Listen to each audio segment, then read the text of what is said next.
Good morning और आप सभी का एक बार फिर वेलकम करते हैं, स्वागत करते हैं और उम्मीद करते हैं सबका स्वास्थ्य बहुत अच्छा होगा। और सभी लोग जो भी आपके एग्जाम है मेनली एसएससी जीडी और एसएससी सीजीएल के लिए अच्छे से तैयारी कर रहे होंगे। और इन्हीं उम्मीद और इन्हीं आशाओं के साथ हम लोग कोशिश कर रहे हैं अपने यूट्यूब चैनल आपकी इजराइल सर जीएस में कि सभी लोग ये बातें सीखें कि किस प्रकार हमारे एग्जाम में जीएस या जनरल अवेयरनेस से रिलेटेड आपकी हमारी क्वेश्चन आ सकते हैं। इन्हीं आशाओं और इन्हीं उम्मीदों के साथ हम लोग एक बार फिर सबसे महत्वपूर्ण आपके टॉपिक पर चर्चा करते हैं जो एग्जामों में सबसे ज्यादा आता है। और आज का टॉपिक हम पढ़ेंगे कुछ एग्जाम में आने वाली करंट अफेयर से रिलेटेड आपकी हमारी क्वेश्चन। क्योंकि देखो हम लोग जो अपने YouTube चैनल पर बात कर रहे हैं उसमें कोशिश भी यही है हम सब लोगों की कि किस प्रकार हम सब लोग करंट अफेयर से जीएस बना सकते हैं और करंट अफेयर से कैसे प्रकार से आपकी जीएस का निर्माण हो सकता है। उसी से रिलेटेड सबसे महत्वपूर्ण टॉपिक होता है करंट अफेयर, जिसको हम लोग आपकी हमारी जनरल अवेयरनेस या जीए या फिर हम लोग आपके इसे समसामयिकी भी कह देते हैं। तो इन्हीं क्वेश्चनों पे आज हम चर्चा करेंगे। और जो खासकर मैं कह रहा हूँ आपके लिए कि आपकी जो आने वाला एसएससी जीडी है और आने वाला जो आपका एसएससी सीजीएल होगा, इन दोनों ही एग्जामों के लिए बड़ी महत्वपूर्ण आपकी हमारी जनरल अवेयरनेस से रिलेटेड कुछ खबरें हैं, करंट अफेयर से रिलेटेड कुछ मुद्दे हैं, उन्हीं पे हम शुरुआत करते हैं। देखिए सबसे पहला आपकी हमारी क्वेश्चन हम ले लेते हैं और एक क्वेश्चन सबसे ज्यादा हाल फिलहाल में चर्चा में है कि हाल ही में, ये क्वेश्चन मैं लिख रहा हूँ, पहला क्वेश्चन है कि हाल ही में का मतलब होता है करंट में, वर्तमान समय में। हाल ही में भारत में सीआरपीएफ के नए महानिदेशक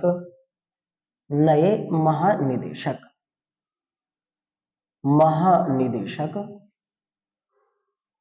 कौन नियुक्त किए गए हैं? कौन नियुक्त किए गए हैं? बहुत ज्यादा देखो, लास्ट ईयर आपकी एक पेपर हुआ था उत्तर प्रदेश में और उसका नाम था जेल वार्डन, उसमें इससे रिलेटेड क्वेश्चन मालूम नहीं किया गया था, तो इसको सुन लेते हैं। देखो इसका आंसर जो होगा, आंसर है इसका सुजाए लाल सुजाए सुजाए सॉरी सुजाए लाल थाओ सेन। हाल ही में एक व्यक्ति आपकी हमारी है, हमारे आईएएस अधिकारी रहे हैं पूर्व में, और इनका नाम है सुजाए लाल थाउसेन।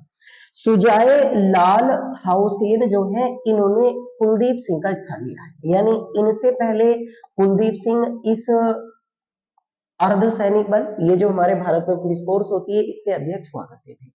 अब देखो मैं आपको समझा देता हूँ, थोड़ा सा कोशिश करना है इस बात को समझने की। देखो सीआरपीएफ का जो फुल फॉर्म है वो आप लिख लें, सीआरपीएफ इसका फुल फॉर्म है आपकी सेंट्रल रिजर्व पुलिस फोर्स। ये इसका फुल फॉर्म है, पुलिस फोर्स। हिंदी में इसे कहते हैं आपकी हमारी केंद्रीय केंद्रीय सेंट्रल मीन्स होता है केंद्रीय केंद्रीय रिजर्व पुलिस बल, रिजर्व पुलिस बल इसका हिंदी में नाम है। और इसका नाम आपकी हमारी, अब देखो इसको सुन लो थोड़ा सा, मैं आप लोगों को सारा समझा देता हूँ इसका मतलब क्या होता है, यानी सीआरपीएफ को हमारे भारत में बनाने का उद्देश्य क्या है। देखो मैं जो भी टॉपिक हम लोग आपके जीएस में या जीओ में स्टार्ट करते हैं, हमारा मकसद यही रहता है कि उनसे रिलेटेड टोटल तथ्यों पर हम लोग बात करें और डिस्कशन करें। पहले देखो इसे समझ लेते हैं। अगर हम भारत में आपकी सीआरपीएफ के बारे में बात करें तो सीआरपीएफ भारत का, पहली बात तो यह है कि भारत के जितने भी केंद्रीय सशस्त्र बल हैं, सशस्त्र बल हैं, इनमें सबसे बड़ा सशस्त्र बल जो है आपकी वो सीआरपीएफ है। सबसे बड़ा सशस्त्र बल जो है आपकी, सबसे बड़ा सशस्त्र बल जो है वो हमारे भारत का सीआरपीएफ है। दूसरा आप लोग एक बात और नोट डाउन कर लेना कि सीआरपीएफ हमारे भारत में वर्तमान समय में गृह मंत्रालय यानी कि होम मिनिस्ट्री जो होती है इसके अधीन काम करता है। होम मिनिस्ट्री जो भारत का गृह मंत्रालय इसके अधीन काम करता है। और केंद्रीय सशस्त्र बल बहुत सारे हैं, जैसे सीआईएसएफ है, आईटीबीपी है, एसएसबी है, सीआरपीएफ है। उनमें भारत का सबसे बड़ा आपकी हमारी सशस्त्र बल जो है वो आपकी हमारी कौन सा है, वो सीआरपीएफ है। अब देखो इसको बनाने का उद्देश्य क्या था, ये क्या बना, और इनमें फर्क क्या होता है, मैं आपको सारी चीजें आज लोग हम बात करेंगे। जैसे एक आपने फोर्स बल का नाम सुना होगा, सीआईएसएफ, इसमें एक हम पढ़ रहे हैं सीआरपीएफ, इसमें एक हम पढ़ेंगे आपकी एक होता है आपकी वो एसएसबी इसमें, और एक होता है आपकी हमारी आईटीबीपी आईटीबीपी इनमें क्या डिफरेंस होता है वो मैं सारे बता के जाऊंगा आप लोगों को, क्योंकि अभी हाल फिलहाल में आपके इनके अध्ययन जो है वो चेंज हुए हैं। देखो आप समझ लो इसको, देखो इसको मैं बता देता हूँ, ये आपने लिख लिया होगा, ये करंट अफेयर्स की कि होम मिनिस्ट्री के अधीन काम करती है। सबसे बड़ा भारत का सशस्त्र बल है आपकी, फुल फॉर्म आपकी हमारी सेंट्रल रिजर्व पुलिस फोर्स है। सुजाईलाल थाउसेन साहब वर्तमान में आपके इसके नए महानिदेशक, महानिदेशक को इंग्लिश में बोल दिया जाता है आपकी डीजी, डीजी या डायरेक्टर ऑफ जनरल कह देते हैं। डायरेक्टर ऑफ जनरल जिन्होंने कुलदीप सिंह को रिप्लेस करा है, भारत के आपकी हमारी एक आईएएस अधिकारी रहे हैं, जो वर्तमान में सुजाईलाल थाउसेन साहब वर्तमान में सीआरपीएफ के अध्यक्ष बने हैं। देखो आप लोग आपकी हमारी सुनो ना मुझे ध्यान से, इसके बारे में यदि हम बात करें, जिस करंट अफेयर से रिलेटेड हम मुद्दे पर बात कर रहे हैं, इसके बारे में यदि हम लोग बात करेंगे तो देखो इसको लिख लेना सारे लोग। सीआरपीएफ का गठन शुरुआत समय में हमारे भारत में 27 जुलाई 1939, 27 जुलाई 1939 ईस्वी को इसका गठन हुआ, और इसी रीजन से सीआरपीएफ दिवस ये जो मनाया जाता है प्रत्येक वर्ष वो 27 जुलाई को मनाया जाता है। अच्छा ध्यान रखना, ये क्वेश्चन लास्ट ईयर आपका जेल वार्डन में पूछा गया था उत्तर प्रदेश के, कि सीआरपीएफ दिवस किस तिथि को मनाते हैं 27 जुलाई, क्योंकि 27 जुलाई 1939 को इसको स्टेबल किया गया, इसको स्थापित किया गया। देखो शुरू में इसकी स्थापना करने का मकसद था क्राउन प्रतिनिधि पुलिस के रूप में इसकी स्थापना की गई। क्राउन प्रतिनिधि आपकी हमारी पुलिस का मतलब ये होता है कि क्राउन का मतलब होता है वैसे ताज, ताज का मतलब ब्रिटिश ताज, यानी कि ब्रिटेन की जो सरकार यहाँ पर काम कर रही थी उस सरकार की सुरक्षा करने के उद्देश्य से हमारे भारत में एक आपकी पुलिस बल एकत्रित किया गया, और जिसका नाम क्या रखा गया था, सीआरपीएफ।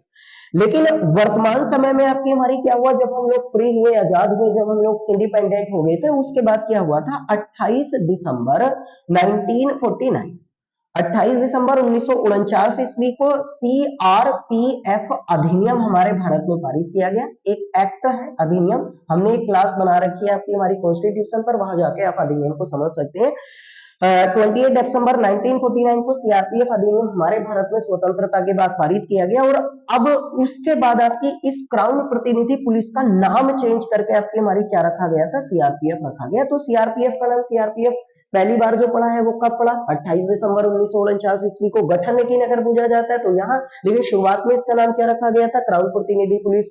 अब क्राउन प्रतिनिधि पुलिस का मतलब ये होता है कि शुरू में केवल ये जो ब्रिटिश सरकार में काम करने वाले लोग होते थे उनकी सिक्योरिटी करने का ये काम करती थी, लेकिन अगर वर्तमान समय में सीआरपीएफ के कार्य अगर पूछे जाते हैं तो वर्तमान समय में सीआरपीएफ के जो कार्य हैं वो आप लिख लें कि वर्तमान समय में सीआरपीएफ जो कार्य करती है, किसी भी राज्य या किसी भी केंद्र शासित प्रदेश की अगर पुलिस है, किसी भी राज्य या यूनियन टेरिटरी जिनकी संख्या भारत में 8 है, किसी भी राज्य केंद्र शासित पुलिस की आपकी हमारी कोई भी पुलिस की कार्यवाही है, तो पुलिस की कार्यवाही में सहायता करने का काम जो है वो कौन सा संगठन करता है आपका, वो सीआरपीएफ करता है। यानी कि किसी भी स्थान पर पुलिस की कोई कार्यवाही करी, किसी भी स्टेट पुलिस में या किसी भी यूनियन टेरिटरीज की पुलिस में, तो उसकी हेल्प करने के लिए वर्तमान में कौन सा दल काम करेगा, सीआरपीएफ काम करता है।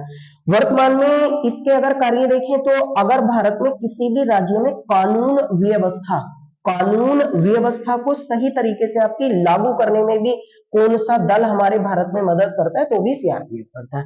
तीसरे काम के बारे में यदि हम इसके बात करें तो तीसरा सबसे महत्वपूर्ण कार्य है इसका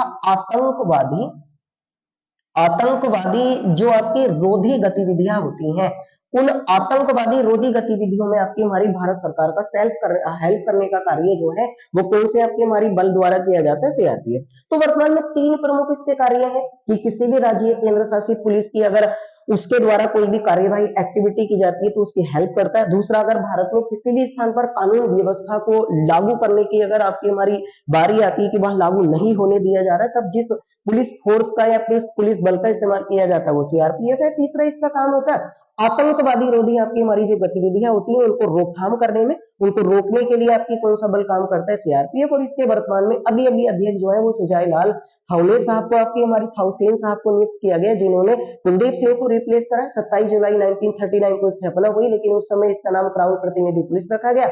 बाद में आपकी सीआरपीएफ अधिनियम 28 दिसंबर 1949 को पारित किया गया और इसका नाम चेंज करके सीआरपीएफ रख दिया गया, जिसका फुल फॉर्म है आपकी सेंट्रल रिजर्व पुलिस फोर्स है आपकी, या केंद्रीय रिजर्व पुलिस बल इसका नाम रखा गया है।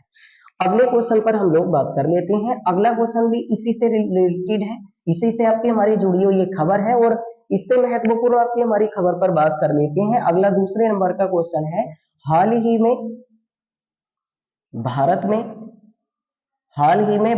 में आईटीबीपी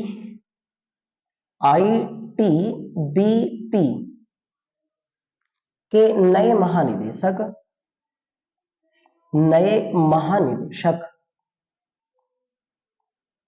कौन बने हैं?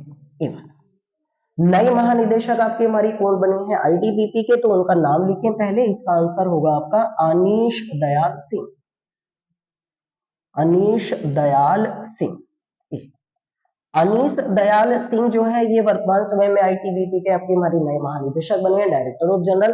देखो मैं आपकी जानकारी के लिए बता दूं, इससे पहले जो हमको पिछले क्वेश्चन पर बात कर रहे थे, सीआरपीएफ के जो नए महानिदेशक बने हैं सुजाय लाल थाउसेन साहब, पहले उन्हें आईटीबीपी का अतिरिक्त प्रभार देकर रखा गया था। तो इसका मतलब ये हुआ कि अनीश दयाल सिंह ने आईटीबीपी के महानिदेशक के रूप में किसको रिप्लेस करा होगा? तो आंसर आएगा आपकी सुजाय लाल थाउसेन साहब को इन्होंने रिप्लेस करा है। तो वो क्लियर हो गया।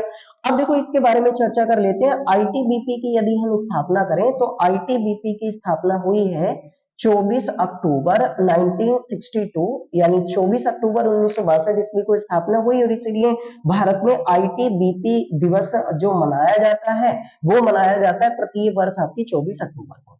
इसके फुल फॉर्म के बारे में बात करें तो जैसे फुल फॉर्म से आपको पता ही चल रहा होगा आपकी इंडिया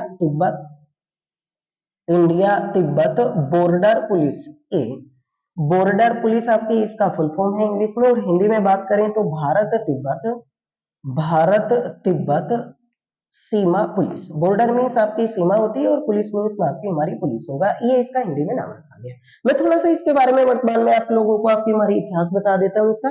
देखो आप सब लोगों को पता होगा कि हमारे भारत के बीच में और चाइना के बीच में आपकी हमारी एक युद्ध हुआ था 1962 ईस्वी में। भारत और चीन के मध्य में एक युद्ध हुआ 1962 ईस्वी में। अब जब ये युद्ध हुआ तो आपको पता होगा कि जैसे अगर हम भारत के मैप के बारे में देखते हैं तो ये भारत की आपकी हमारी स्थिति है। अगर इसको हम देखते हैं तो ये भारत की स्थिति है। इस भारत में आपकी यहाँ जो पड़ता है ये आपकी हमारी चाइना है, ये चीन की स्थिति है। चीन के नीचे आपकी हमारी यहाँ जो पड़ता है आपकी हमारी ये तिब्बत है। तो अब चीन की जो तिब्बत से लगी हुई सीमा है, ये वाली चीन से तिब्बत की लगी हुई जो सीमा है, इस सीमा से भारत की रक्षा करने के लिए आपकी 1962 ईस्वी में कौन से आपकी हमारी पुलिस बल का गठन किया गया? आईटीबीपी का। वर्तमान समय में अगर हम बात करें तो आईटीबीपी जो है वर्तमान समय में ये हमारे भारत में जो जम्मू कश्मीर में आपकी एक दर्रा उपस्थित है, कराकोरम दर्रे आप पढ़ लेना ज्योग्राफी में जाके। कराकोरम एक दर्रा है और ये वर्तमान में जम्मू कश्मीर है। और उत्तराखंड में जो एक दर्रा है, उत्तराखंड में एक दर्रा है आपकी लिपू लेक एक उत्तराखंड में दर्रा है और एक दर्रा आपकी हमारी जम्मू कश्मीर में। इस दर्रे से लगाकर यानी जम्मू कश्मीर देखो यहाँ पड़ेगा हमारे मैप में और उत्तराखंड आपकी यहाँ पड़ेगा। ये वाली जो सीमा है ना टोटल आपकी भारत की, इस सीमा पर आपकी हमारी चीन की लगती हुई सीमा और तिब्बत की लगती हुई सीमा पर भारत की रक्षा करने का कार्य जो है आपकी हमारी वो कौन से पुलिस बल द्वारा किया जाता है? आईटीबीपी के द्वारा। तो इसके अभी हाल फिलहाल में अध्यक्ष चेंज हो गए। उम्मीद कर रहे हैं कि आपको समझ में आ गया होगा। इंडिया तिब्बत बॉर्डर पुलिस जो है इसका गठन क्या हुआ 1962 ईस्वी में। मेनली अगर भारत और चाइना के बीच में आपकी हमारी कोई वॉर नहीं होता, कोई युद्ध नहीं होता तो शायद इसका गठन नहीं होता, लेकिन वर्तमान समय में ये हमारे भारत में इस तथ्य के रूप में काम करती है और इसके महानिदेशक जो है वो चेंज हो गए हैं।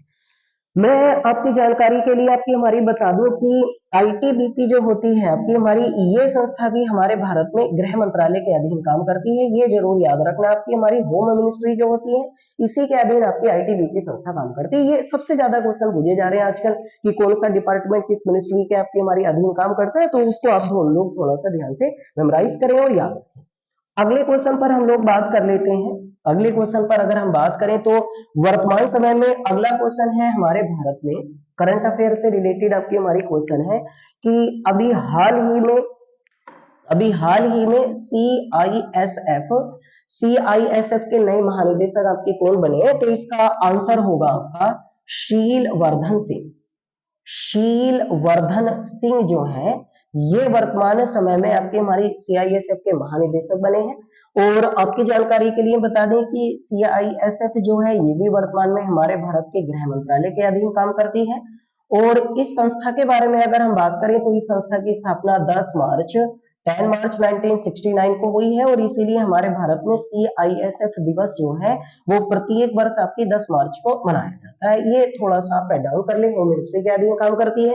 इसके फुल फॉर्म के बारे में बात करें तो इसकी फुल फॉर्म है आपकी सेंट्रल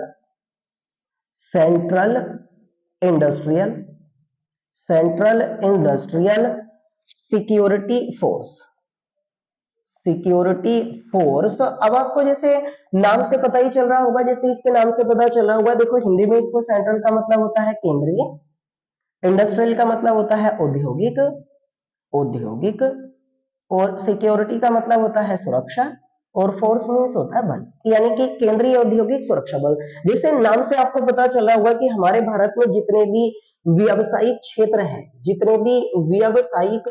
हैं हमारे इंडिया में, यदि हम बात करें व्यावसायिक क्षेत्र है, उन व्यावसायिक क्षेत्रों में सुरक्षा की दृष्टि से कौन सा कार्यबल एकत्रित किया गया था या जिसका गठन किया गया था, वो सीआईएसएफ है। वर्तमान में यदि सीआईएसएफ के बारे में बात करें तो जितने भी भारत के रेलवे स्टेशन होते हैं वहां सुरक्षा की जिम्मेदारी सीआईएसएफ की होती है। वर्तमान में भारत के जितने भी एयरपोर्ट होते हैं वहां भी सुरक्षा की जिम्मेदारी जो है वो भी आपकी सीआईएसएफ की होती है। वर्तमान में जितने भी भारत के आपके हमारी भैया बस स्टैंड होते हैं उनकी सुरक्षा की जिम्मेदारी भी आपकी हमारी सीआईएसएफ की होती है। और वर्तमान समय में जितने भी भारत के स्मारक होते हैं यानी मोन्यूमेंट होते हैं, जैसे ताजमहल या रेड फोर्ट वगैरह होते हैं आपकी हमारी, जैसे कोई भी आपकी हमारी को बहुत ज्यादा आपके टूरिस्ट पैलेस होते हैं, तो उन सबकी सुरक्षा की जिम्मेदारी जो है वो सीआईएसएफ की होती है। और इसके वर्तमान में अध्यक्ष जो है वो शील वर्धन सिंह साहब को नियुक्त किया गया। होम मिनिस्ट्री के अधीन 10 मार्च 1969 में आपकी हमारी इसकी स्थापना की गई थी। और इसीलिए प्रत्येक वर्ष हमारे भारत में 10 मार्च को सीआईएसएफ दिवस के रूप में मनाया जाता है। देख लेना आपकी हमारी और लिख लेना सारे क्वेश्चन आपकी हमारी, आपको आज पता चल जाएगा कि इन सारे सुरक्षा बलों में आपकी हमारी क्या डिफरेंस होता है। एक और मैं आप लोगों को आपकी हमारी बता देता हूँ, समझा देता हूँ। एक और आता है आपकी हमारी एसएसबी, कि हाल ही में एसएसबी के नए महानिदेशक कौन बने हैं। तो देखो ध्यान रखना, हाल ही में एसएसबी के नए महानिदेशक आपकी जो बने हैं वो अनीश दयाल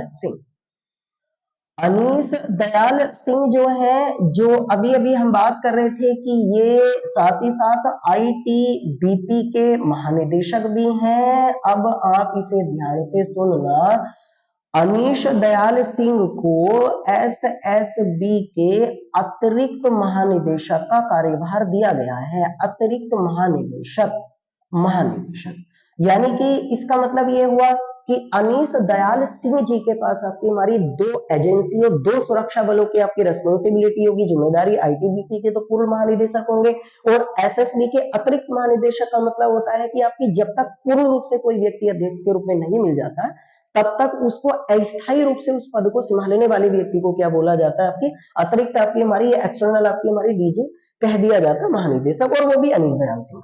एसएसबी के बारे में थोड़ा सा आप लोग सुन लो। एसएसबी का पूरा नाम होता है आपकी हमारी सशस्त्र सीमा बल। ये वाला सशस्त्र सीमा बल, हिंदी और इंग्लिश में दोनों में इसका यही फुल फॉर्म होता है। इसकी स्थापना की गई थी हमारे भारत में 20 दिसंबर 1963 को। ये भी वर्तमान में भारत के गृह मंत्रालय के अधीन काम करने वाली संस्था है।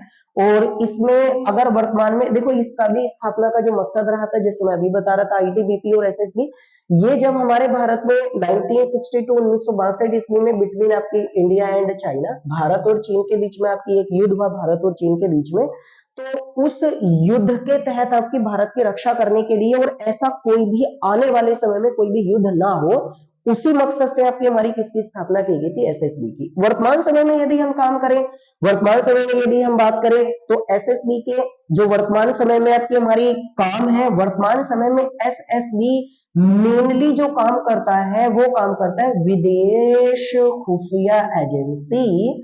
आपने पढ़ा होगा विदेश खुफिया एजेंसी, जिसके बारे में हम लोग कहते हैं रो।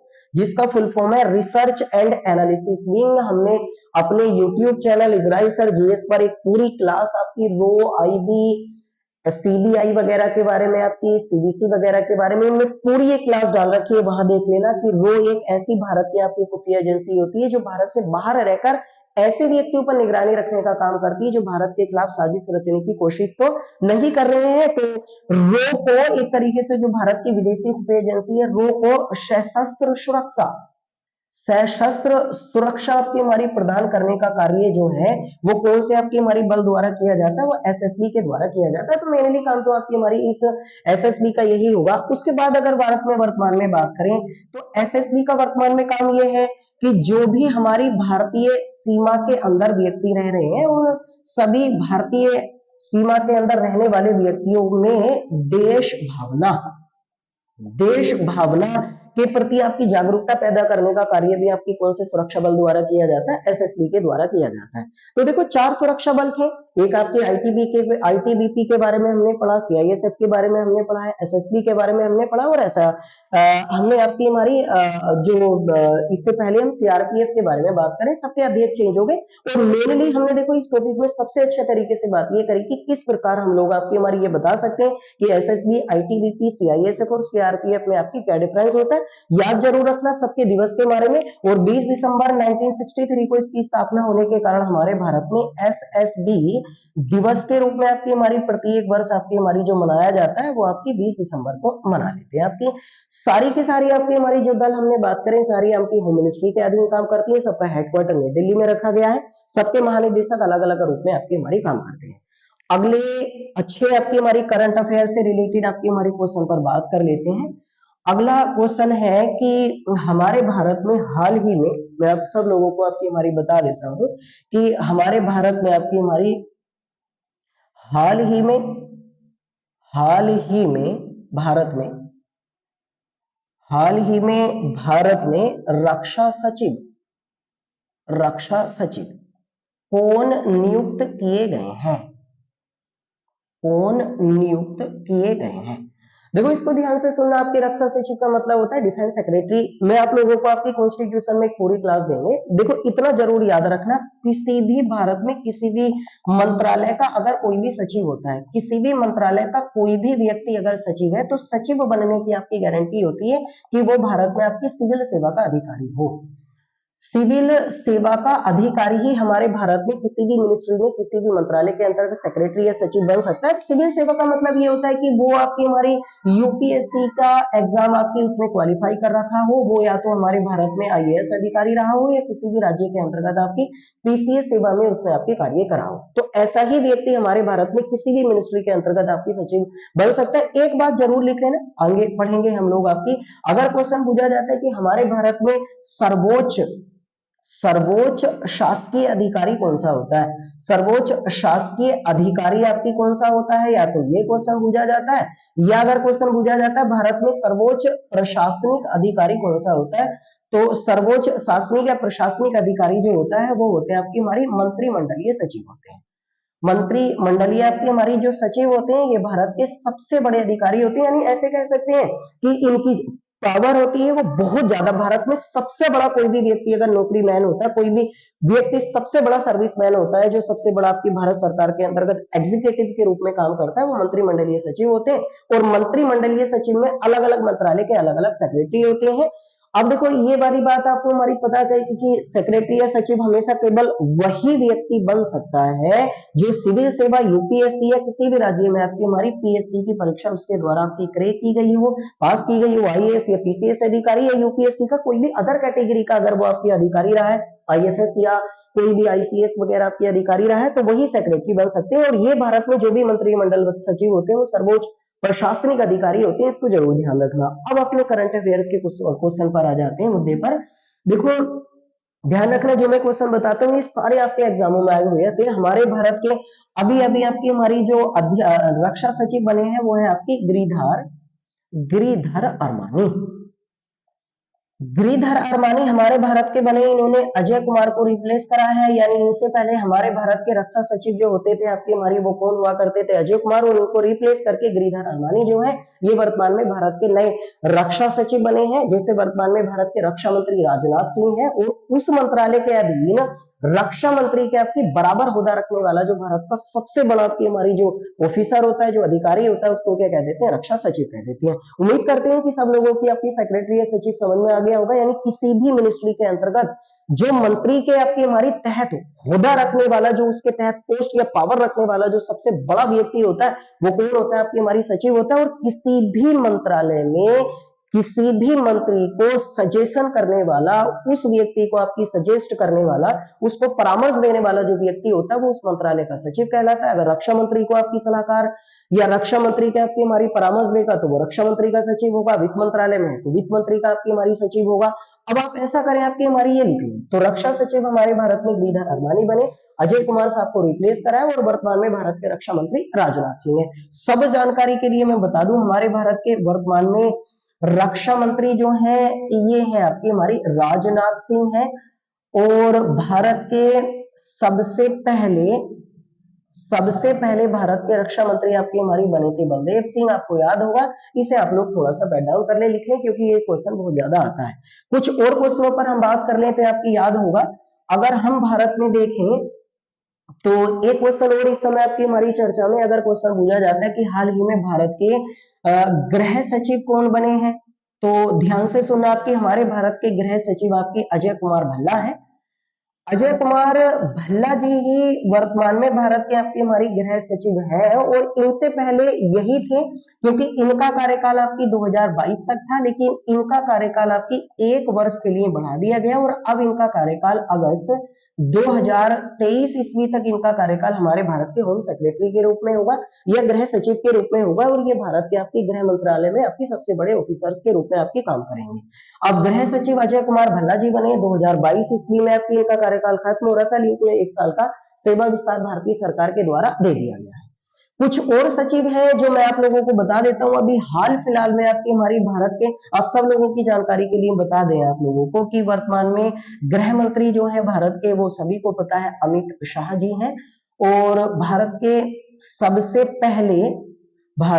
सबसे पहले आपकी गृह मंत्री जो थे, सबसे पहले home minister, India first home minister, सबसे पहले गृह मंत्री जो रहे हैं आपकी भारत में, वो सरदार वल्लभ भाई पटेल जी हैं। सरदार वल्लभ भाई पटेल ये हैं हमारी, ये भारत के सबसे पहले आपकी हमारी गृह मंत्री रहे थे, और ये वर्तमान में गृह मंत्री हैं, वर्तमान में आपकी हमारी गृह सचिव हैं। कुछ और आपकी हमारी सेक्रेटरी आप लिख लें, आपकी हमारी जल्दी से, देखो मैं बता देता हूं आप लोगों की जानकारी के लिए। वर्तमान में हमारे भारत में आपकी कुछ और नियुक्तियां हुई हैं। वर्तमान में हमारे भारत में हाल ही में वित्त मंत्रालय में राजस्व विभाग के नए सचिव कौन बने हैं? राजस्व विभाग के नए सचिव कौन बने हैं? देखो इसको ध्यान रखना, आपके राजस्व विभाग, फाइनेंस जो आपके डिपार्टमेंट होता है, इसके नए सचिव हमारे भारत में अभी हाल फिलहाल में आपके हमारे नियुक्त किए गए हैं, और वो है आपकी हमारी संजय मल्होत्रा जी हमारे भारत में वर्तमान समय में हमारे भारत की जो फाइनेंस मिनिस्ट्री होती है, उस फाइनेंस मिनिस्ट्री में जो राजस्व विभाग होता है उसके नए अध्यक्ष बने हैं। देखो वित्त मंत्रालय में हमारे भारत के 2 विभाग होते हैं, आप ध्यान से इसको समझ लो थोड़ा सा। वित्त मंत्रालय में एक तो होता है आपकी हमारी वित्तीय सेवा विभाग, ये वित्तीय सेवा विभाग, और एक होता है हमारे भारत के वित्त मंत्रालय में आपके, और उसको कहते हैं राजस्व विभाग, ये राजस्व विभाग होता है। अब देखो है क्या, राजस्व विभाग वो होता है जो हमारे भारत में सारे के सारे आपकी हमारी जो फाइनेंस से रिलेटेड आपकी हमारी मुद्दे होता है ना, वो देखने वाला डिपार्टमेंट जो होता है वो राजस्व विभाग होता है, और जो पैसे का लेन देन होता है, जीडीपी उतार चढ़ाव वगैरह आपकी हमारी डिपार्टमेंट देखता है, वो सारा आपकी हमारी वित्तीय सेवा विभाग। अब दोनों में है, राजस्व सेवा विभाग के आपके सचिव जो बने हैं वो संजय मल्होत्रा है, लेकिन वित्तीय सेवा विभाग के जो आपके हमारी सचिव बने हैं वो विवेक जोशी है। विवेक जोशी ये लिख लेना, विवेक जोशी जो है ये वर्तमान समय में ये भारत के वित्तीय सेवा विभाग में आपकी हमारी सचिव बने हैं, सचिव ये। तो वित्त मंत्रालय में 2 सचिव होते हैं, वित्तीय सेवा विभाग का सचिव होता है और वो विवेक जोशी बने हैं वर्तमान समय में, और राजस्व विभाग के सचिव जो है वो वर्तमान समय में आपकी संजय मल्होत्रा जी बने हैं। ये दोनों बड़ी महत्वपूर्ण है। रक्षा सचिव हम लोगों ने अभी बात करी कि हमारे भारत के नए रक्षा सचिव जो है वो गिरिधर अडवाणी जी बने हैं। विदेश सचिव पहले आपके हमारी अजय कुमार भल्ला जी हुआ करते थे, वर्तमान में अजय कुमार भल्ला साहब है। वर्तमान समय में आप एक और चीज लिख लो, आपकी वर्तमान समय में हमारे भारत के विदेश सचिव कौन है? विदेश सचिव, हमारे भारत के विदेश सचिव वर्तमान समय में है आपकी विनय कुमार क्वात्रा। विनय कुमार क्वात्रा जो है ये वर्तमान समय में हमारे भारत के फॉरेन सेक्रेटरी है, यानी विदेश सचिव है। इनसे पहले आपके हमारे भारत के हर्षवर्धन श्रृंगला जी, ये हमारे भारत के विदेश सचिव हुआ करते थे, तो अभी अभी ये भी चेंज हो गए और विनय कुमार क्वात्रा हमारे भारत के नए विदेश सचिव नियुक्त किए गए हैं। आपकी जानकारी के लिए बता दें, वर्तमान में हमारे भारत के विदेश मंत्री जो है, विदेश मंत्री अगर वर्तमान में बात करें तो आपको याद ही होगा, हमारे भारत के वर्तमान में विदेश मंत्री एस जयशंकर हैं। एस जयशंकर जी वर्तमान समय में हमारे भारत के विदेश मंत्री हैं। और भारत के सबसे पहले विदेश मंत्री जो हुआ करते थे आपकी हमारी, उनका नाम था, सबसे पहले विदेश मंत्री आपकी पंडित जवाहरलाल नेहरू जी हमारे भारत के सबसे पहले विदेश मंत्री बने थे आपकी हमारी, ये थोड़ा सा लिख लेना। एक जानकारी और मैं आप लोगों को बता देता हूं, देखो यहां मैं बता देता हूं आप लोगों को कि हमारे भारत में यदि जैसे हम वित्त मंत्रालय की बात कर रहे थे, तो आपको सबको पता होगा कि वर्तमान समय में हमारे भारत की वित्त मंत्री जो है वो एक महिला है, और वित्त मंत्री है आपकी हमारी निर्मला सीतारमण जी। निर्मला सीतारमण जो है ये हमारे भारत की वर्तमान में वित्त मंत्री है। और याद रखना, निर्मला सीतारमण आपकी थर्ड लेडी यानी तीसरी महिला हमारे भारत की वित्त मंत्री है। सबसे पहली महिला वित्त मंत्री, सबसे पहली महिला वित्त मंत्री हमारे भारत में जो बनी थी वो बनी थी आपकी हमारी इंदिरा गांधी जी। इंदिरा गांधी जी हमारे भारत की सबसे पहली आपकी हमारी महिला वित्त मंत्री बनी थी। और उनके बाद आपकी हमारी ये सेकंड है, यानी दूसरी महिला वित्त मंत्रालय आपकी हमारी संभालने वाली जो महिला बनी है वो निर्मला सीतारमण। सबसे पहली महिला वित्त मंत्रालय का कार्यभार आपकी इंदिरा गांधी जी ने संभाला था। ये लिखे हमारे भारत के सबसे पहले वित्त मंत्री जो है, ये भी लिखें जब बात चली रही है। सबसे पहले वित्त मंत्री जो हमारे भारत के बने हैं वो बने थे आपकी हमारे भारत में सबसे पहले वित्त मंत्रालय जो है वो लियाकत अली साहब को दिया गया था। लियाकत अली जी हमारे भारत के सबसे पहले फाइनेंस मिनिस्टर बने थे, सबसे पहले आपके वित्त मंत्री बने थे। तो अभी कुछ सचिव चेंज हुए, हमने उसके बारे में मंत्री भी पढ़े और फर्क देख लिया सचिव में क्या होता है। और कुछ आपकी अर्धसैनिक बल जो होते हैं उनके अध्यक्ष से महानिदेशक आपके चेंज हुए हैं। कुछ और चीजें हैं आप लोग आपकी हमारी उनके बारे में लिखें। मैं आप लोगों को करंट अफेयर से रिलेटेड आपकी हमारी कुछ क्वेश्चन और बता देता हूँ।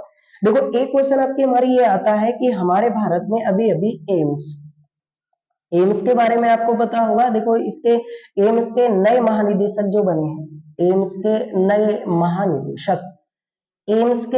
महानिदेशक बने हैं आपकी एन श्रीनिवास।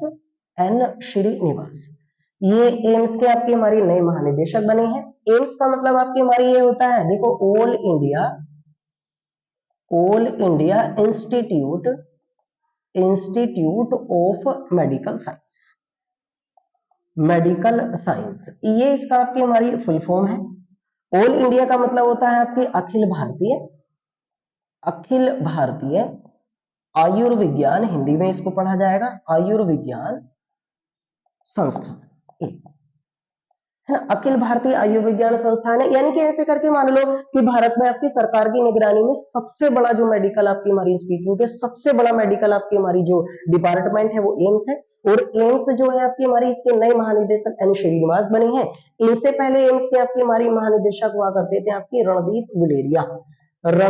गुलेरिया जो है इनसे पहले आपकी हमारी एम्स के महानिदेशक हुआ करते। तो इन्हें आपकी हमारी रितेश, ये भारत सरकार के अधीन काम करता है। और भारत सरकार के अधीन काम करने वाले भारत को सबसे बड़ा मेडिकल आपकी हमारी कॉलेज आप मान लें, सबसे बड़ा मेडिकल डिपार्टमेंट आपकी हमारी ये है, ये नई दिल्ली में है।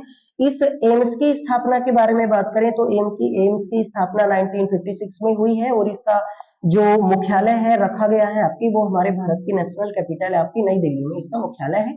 वर्तमान में एन श्रीनिवास इसके अध्यक्ष चेंज हो गए और रणदीप गुलेरिया साहब को इन्होंने रिप्लेस करा। इससे पहले रणदीप गुलेरिया हुआ करते थे। एक और क्वेश्चन मैं आप लोगों को करंट अफेयर से रिलेटेड आपकी हमारी बता देता हूं, और ये क्वेश्चन है कि हाल ही में हमारे भारत में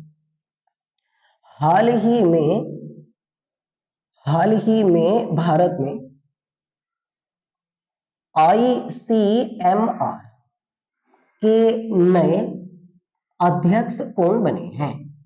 तो ICMR के आपके हमारी नए अध्यक्ष जो बने हैं उनका नाम लिखते हैं आपकी हमारी नए अध्यक्ष आपकी राजीव बहल।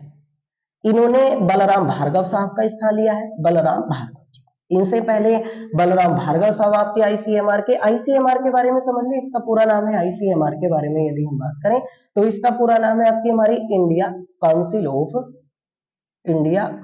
ऑफ मेडिकल रिसर्च आपकी हमारी इसका पूरा नाम है। रिसर्च आपकी है ना, हिंदी में इसको बोला जाएगा आपकी भारतीय आयुर्विज्ञान अनुसंधान परिषद, है ना, India council of medical research. देखो ये ऐसे समझ ले इसके बारे में कि वर्तमान में भारत में जितनी भी वैक्सीन बनती है ना, जितनी भी दवाई, वैक्सीन मींस हिंदी में टीका होता है, तो जितनी भी वैक्सीन होती है उनको अथॉरिटी देने वाली जो संस्था होती है कि आपने वैक्सीन बनाई, किस संस्था की आपके द्वारा वैक्सीन बनाई गई है, किस संस्था की वैक्सीन नहीं बनाई गई है, किस बीमारी के लिए आपने वैक्सीन बनाई, किस संस्था ने उस वैक्सीन को निर्मित किया, उसमें क्या क्या सोल्ट आपके निर्मित किए गए हैं, क्या क्या सोल्ट डाले गए, तो उन सबको मान्यता अथॉरिटी देने वाली जो संस्था होती है वो कौन सी संस्था है आपकी? वो आईसीएमआर है। इसकी स्थापना के बारे में बात करें तो 1911 में हुई थी स्थापना, लेकिन अगर स्वतंत्र भारत में पूछा जाता है तो हमारे स्वतंत्र भारत में आपकी इसने काम करना स्टार्ट किया था आपकी 1949 से 1949 ईस्वी से इसने काम शुरू करा है, और इसका आपकी हमारी हेडक्वार्टर भी हमारे भारत की नई दिल्ली आपकी जो भारत की राष्ट्रीय राजधानी, वहां पर इसका हेडक्वार्टर रखा है। तो वर्तमान में देखो इतनी सारी चीजें आपकी हमारी चेंज हुई है और इतने नए महानिदेशक आपके बने हैं, ये सारे करंट अफेयर से रिलेटेड है। ऐसी ही बहुत सारी आपकी हमारी करंट अफेयर से रिलेटेड हम मुद्दों पर बात करेंगे समय समय पर, और आपसे मिलते रहेंगे। आपकी हमारी एक आप लोग आपकी हमारी एक पुस्तक और लिख लें, करंट अफेयर से रिलेटेड है आपकी हमारी ये वाला, देखो आप लिख लें हाल ही में एक पुस्तक, आपको ये भी बहुत ज्यादा आती है, हाल ही में एक पुस्तक सुल्तान ए मेमोईर,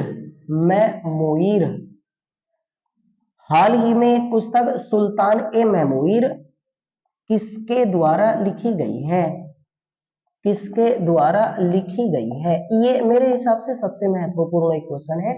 आंसर इसका पाकिस्तान के पूर्व क्रिकेटर रहे हैं आपके वसीम अकरम साहब के द्वारा आपकी हमारी इस पुस्तक को लिखा गया। सबसे महत्वपूर्ण आपकी हमारी क्वेश्चन है, और ये आपकी हमारी सबसे महत्वपूर्ण आपकी हमारी क्वेश्चन है, इसको देख लेना एक बार। वसीम अकरम जो पाकिस्तान के आपके पूर्व क्रिकेटर ने, उन्होंने इस किताब को लिखा है। किताब का नाम है आपकी सुल्तान ए मेमोईर। मैं एक पुस्तक और आपको बता देता, इसको ध्यान रखना, आपकी हमारी एक पुस्तक अभी लिखी गई है अम्बेडकर ए लाइफ। एक पुस्तक और हमारे भारत में लिखी गई है अम्बेडकर ए लाइफ, और इस पुस्तक को हमारे भारत में शशि थरूर के द्वारा लिखा गया है, जो अभी अभी आपने सुना होगा, ये कांग्रेस के एक लीडर है। कांग्रेस जो हमारे भारत में एक राजनीतिक पार्टी है उसके लीडर है, और कांग्रेस में जो अभी अध्यक्ष बने हैं आपकी हमारी मल्लिकार्जुन खड़गे, उनके विरोध में जो चुनाव लड़ा था आपकी हमारी कांग्रेस के अध्यक्ष पद के लिए, आपकी वो कौन थे? शशि थरूर। और इन्होंने एक पुस्तक लिखी है अम्बेडकर ए लाइफ, और एक पुस्तक इनके द्वारा लिखी गई है। ऐसे ही बहुत महत्वपूर्ण आपकी करंट अफेयर से रिलेटेड तथ्यों और आपकी समसामयिक से रिलेटेड, जो खासकर आपकी जीडी और सीजीएल के एग्जामों में बहुत ज्यादा वैल्यूएबल होने वाले, और इन्हीं से रिलेटेड आपकी हमारी तथ्यों पर हम लोग मिलते रहेंगे और बात करते रहेंगे। तब तक के लिए आप सबसे आपकी हमारी विदा चाहते हैं, और तब तक के लिए आपकी हमारी नमस्कार।